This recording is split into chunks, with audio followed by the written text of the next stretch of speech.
There's a lot of noise here. Hello. So I am actually here in Togo. I can't walk too far away from the others because they're hotspotting off my mobile. In case you're wondering why I'm wearing this, looks like I'm in the UK or something. It's because it's rainy season. And I've got a sleeveless top underneath. It's warm, but I don't really want to be caught out in the rain. So, why am I talking to you right now? Simple.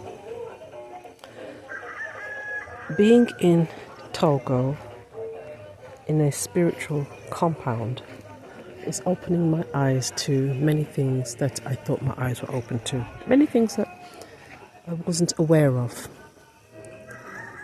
And one of them is conflicts and how they get resolved in the traditional indigenous cultures of Africa and in comparison to the culture of the West.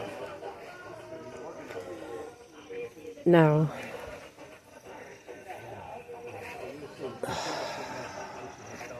I watched something yesterday.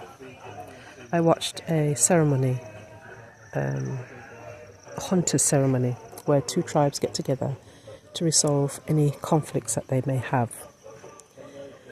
And I was so amazed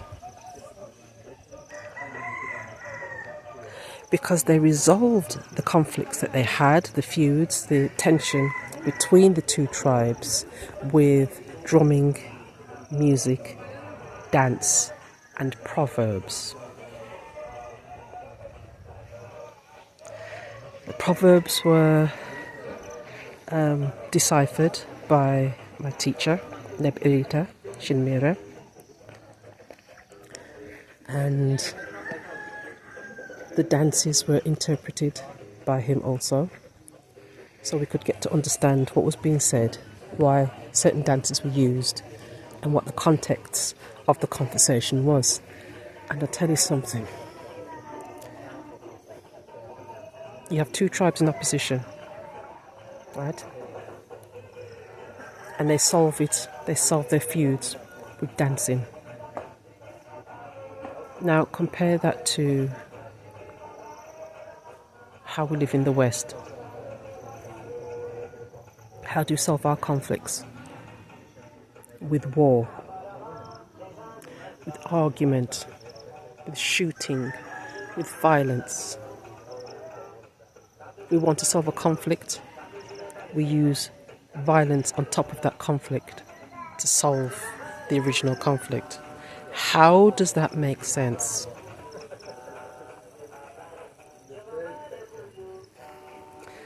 The Hunters tribe and the ceremony they did yesterday to resolve whatever feuds they had went on from